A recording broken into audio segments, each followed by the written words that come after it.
Welcome to Tea Time Trio. I'm your host, Dave, with your two other hosts, Jane and Joffrey. How are you guys doing? I'm doing well. I'm doing quite well, thank you, Dave. Our question for this episode is chess. Do you dislike it or love it? Jane? Frankly, I am quite impartial to the game. I never learned to play, and I have no real desire to learn to play. Thank you for your negative comments, Jane. Jeffrey, do you have anything to say on the matter? Yes, well, I respect chess for being a time-honored game. It's quite old and quite respected and been played in many societies, but of course, prominently England. Of course, I'm glad that we asked this question today because it's popular both in England, the United Kingdom, and in America. So I think that this is actually one point where we can find common ground. That is, if you like it, Dave, you like chess, because I really do like chess. I think that it's a great game and I love to play it. Thank you, Jeffrey. Thank you, Joffrey. Thank you, Geoffrey. Thank you, person in the UK. Thank you, Joffrey. Yes, I feel the same way about chess. I love it. I think that it's not just for really smart people. It can be for anybody, and it really stimulates the brain and cause you to think. And I really enjoy playing it, and I want to get better and better at it. So another part of our question is, do you have a special chess set? So for me, recently, in fact, on my birthday, I received a glass chess set, and that is really special to me, and I really enjoy it. Although I will say that the packaging, the chess pieces were a lot clearer, and it said frosted chess pieces, and these were indeed frosted, but I think a little too frosted. It was so cloudy, you cannot see through the chess piece, and I like it when it looks like glass, but not frosted glass. I don't see what the benefit is to that. But if Did I'm we not want- mistaken, you did purchase frosted glass pieces, so you should not be surprised if they appear frosted. No, Jane, I didn't receive frosted. I mean, I did not purchase frosted chess pieces. But they were marketed as such. I was given them. So if it was up to me, I would want non-frosted glass chess pieces. I understand They're that. still very special to me. Yes, although I can see how it's a disadvantage when it can remind you of breakfast cereal. Do you have a special chess set, Joffrey? No, Do you have a special chess set, Jane? You see, when I was a young child, my great-grandfather gave me a chess set from one of his adventures, and it was worth a lot of money. It was covered in gold and it was made of marble. But I'm not a sentimental person, and I decided to put it in an auction for a children's hospital several years ago, and it brought upwards of £13,000. So is that a lot of money or? $18,244.44. Thank you, Jane, for that interesting story about your grandfather. Well, it's quite heartbreaking, actually. I regret it very much. You see, I've been in therapy for regret for many years. I did not know that. Yes, it was traumatizing. Oh, I just thought that you sold it for dollars. Well, yes, but I did not receive the dollars. It was given to the children's hospital, which I guess is that's a good donation. That's a good place to donate your money. I agree. But it was a family heirloom. I wanted to pass it on to my great grandchildren. Well, Yet it is gone. if I Slipped through my fingers in my stupid youth. well, if I ever see that chess set again, you can be sure that I will buy it and send it to you. And now on to our topic. Tea taste test. Those 3 words are all that you need to know. yes, For right our now. listeners have been excited about this one. Yes, we've gotten a lot of tweets and posts And begging request. us to do a tea taste, and we have listened. Yes, our followers on Instagram have been quite vocal about what they would like to see in the future of the show. And the top request is tea tasting. So we are happy to finally oblige with this segment of our episode. Yes, we hope you enjoy. Now, for our first tea taste, we will try black tea. All right, trio, take a sip and enjoy. Yes, so I will say that this is the most common tea, probably caffeinated tea, and the one that I have the most. So I'll go ahead and give it a taste. Dave, what did you manage to get your hands on over there in America, in regards to what sort of tea? Some iced sweet tea. How does it taste? It tastes icy and very sweet. You know, I always like my iced sweet tea to have a little bit of kick, a little bit of punch, a little bit of pizzazz. Something that when you drink it just says, stay in bed all day and try and catch some sleep. That's what I want in my iced tea. Now let that just all seep in as we contemplate life and iced tea and black tea and Lady Grey tea and all the teas in the world and how they try to make our lives a little less unhappy. That's beautiful. So I'm wondering, probably not in your iced tea, Dave, but I was wondering if either of you like to put cream in your tea usually. I normally put cream in my tea, unless it's an herbal tea. If it's any kind of black tea, I put cream in it. But today I made the mistake. Well, there were two creams in my fridge, and one is expired and the other's not. And I was not paying attention, so I grabbed the expired cream. And when I put it into my tea, I thought it smelled a little funny. It smelled a bit like blue cheese. So as I continued to pour, which was a stupid mistake on my part, and when I tasted it, I was shocked at how foul it tasted. The aroma I had smelled terrible, but I had not expected it to affect the taste. And so I am now stuck with a cup of black tea that has blue cheese flavored cream in it. It's not something I recommend. It's not something I will do ever again on purpose, that is. And I might be scarred by this experience and never have anything to do with cream again.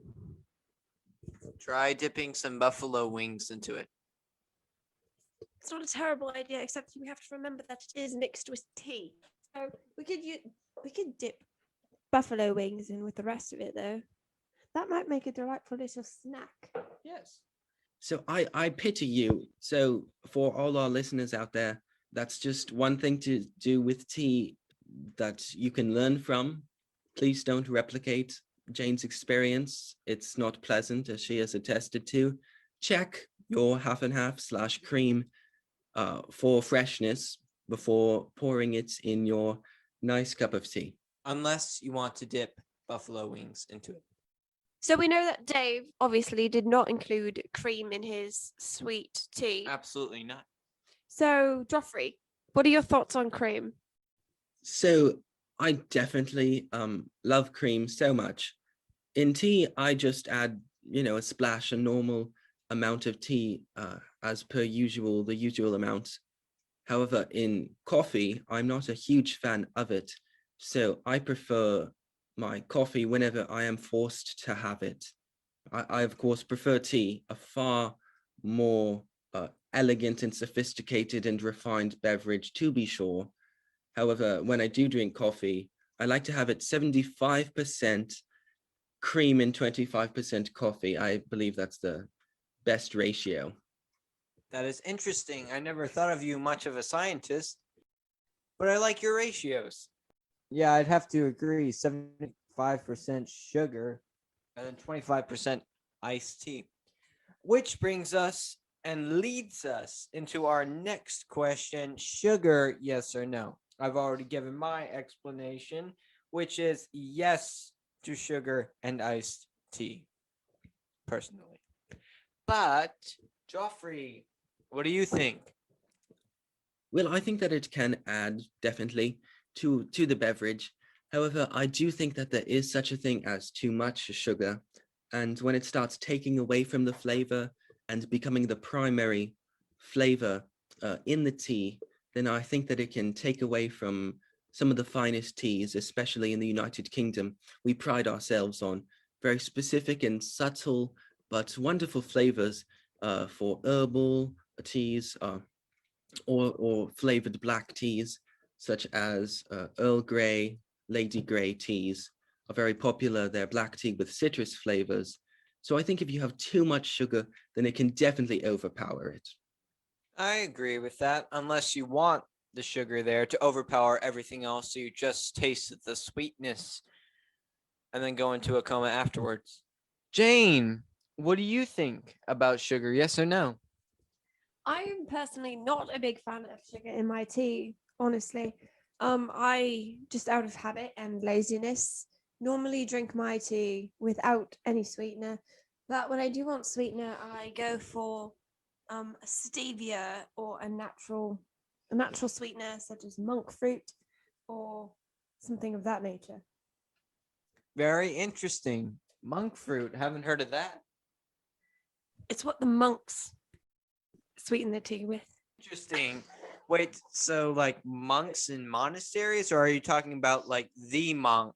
The monk. Well, not detective monk, but the monks in monasteries. They make fudge, and they sweeten their fudge with monk fruit.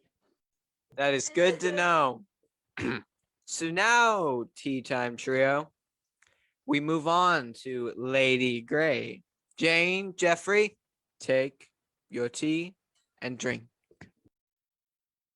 So I this is actually the first time that I'm having this particular kind of tea. It's particularly flavored with citrus, even more than an ordinary Earl Grey tea. Lady Grey is a specific kind of Earl Grey tea. I have to be honest with you. I personally do not like this. I think that it detracts from the sweetness and the natural flavors of the tea, and it overpowers it and makes it more bitter and sour than it needs to be. I'll give it a second taste though. So I have indeed tasted the tea again, and I have determined that it is much improved with a splash of heavy cream or half and half. So I would recommend for all our listeners, if you are going to consume some Lady Grey / Earl Grey tea, definitely add cream, not blue cheese flavored cream, if you can help it. Thank you, Jeffrey. Jane. When I tasted this tea, I tasted flavors such as bergamot, orange, and lemon.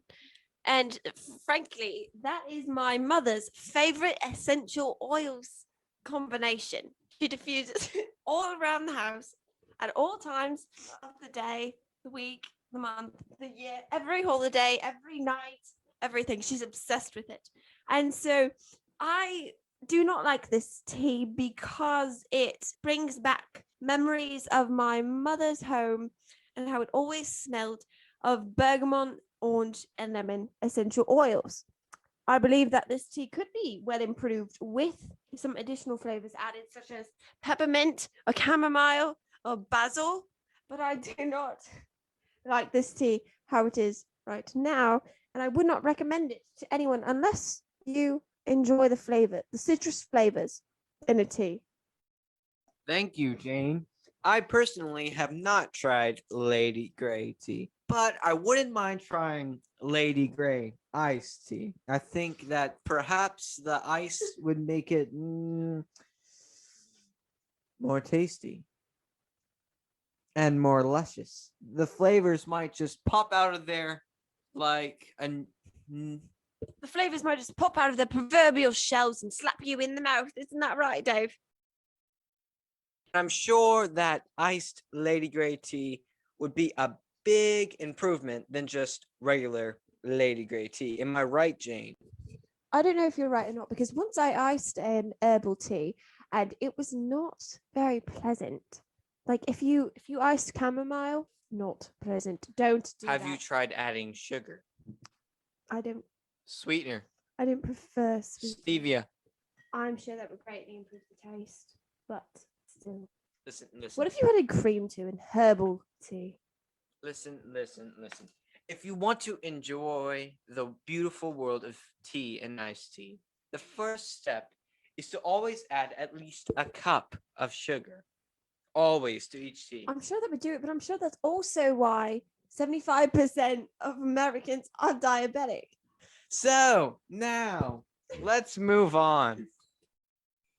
Well, everyone, if you have any specific teas that you would like us to taste and review on some of our next episodes, please email us and contact us with those requests.